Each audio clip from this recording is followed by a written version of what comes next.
But yeah, yeah, Duke is the mastermind. He's the one who gets everything done. He's the leader, and then Brian's just the heavy who actually does stuff. So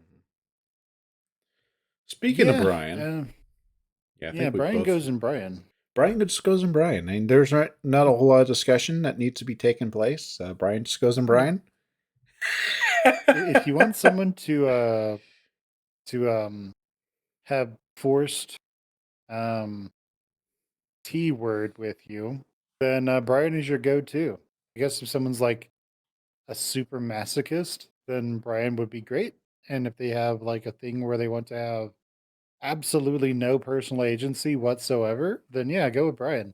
He will train you to be a good little boy or girl that Yeah, does exactly what he wants, who has no personal agency whatsoever. And then after that, he will, when he's finally done with you and everyone else is finished with you, he will gleefully take you to the cave, to the mine in Echo, and he'll only come yeah. back. And if you are someone who is inclined to seek out a Brian, no judgment, but probably seek help. There's Um, probably better uh, alternatives that would give you the was it masochism that Brian will give you without the termination that will ultimately follow. yeah, if you want to have something that looks like that, do you remember what the wolf's name from Flynn's route is named? The The wolf. muscular guy. Oh, I think that's Ryan. He's a German Shepherd. Yeah, I think so. The big muscular. So He's yeah, on that if you list. want, He's on this list. yeah, he is. So if you want that, if you want a dom to play with, he's probably your go-to. Probably. He will still give you drugs. He will still do all this stuff with you, but in but he's doing that to enhance your time, not to like make your life horrible. And Yeah. I do get the so like here's the thing, when you look at that community, the we'll just say the something community that 50 Shades? 50 shades that 50 Shades of Grey was written about. 50 Shades of Grey is bad. Yeah. Um about that community. There's the whole thing of consent, and we've gone on about this before, but Ryan here seems to understand that, and he'll only do things that people seem to consent about. It's a good sign. Brian does not give a damn. Brian cares about Brian. Brian cares about Brian. Yeah, that's pretty much right. Brian cares about Brian to the extent where he doesn't care about Brian because he doesn't care about the repercussions and consequences that Duke will shovel down upon him. As long as he's able to get his arousal satisfied in the short term, Brian's gonna do it. He is Yeah. truly chaotic evil. He is the Shadow Knight, the evil knight, the bad guy.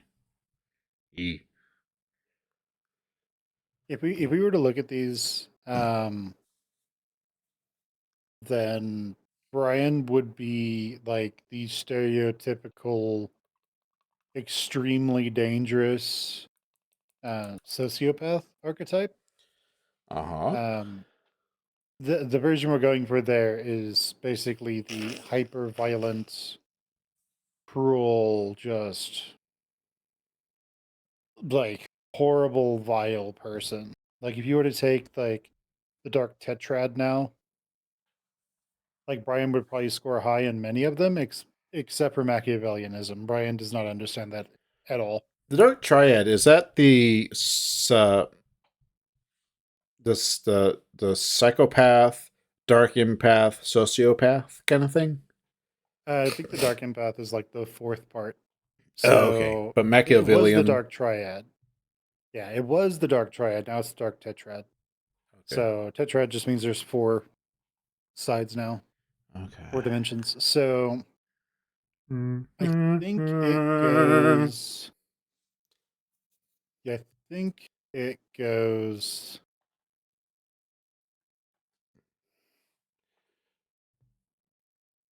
Yeah, it was. It's narcissism, Machiavellianism, psychopathy, and sadism. Oh, okay. Oh, I was And completely it wrong. those with those four combined, I You am are evil.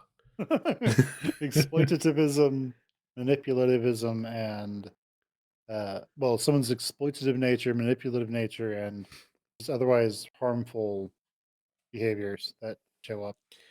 When your Um, powers combine, I am the dragon Smaug from Lord of the Rings. yeah, and these tend to be linked heavily to antisocial personality. Yeah. So low empathy and grandiosity. So Duke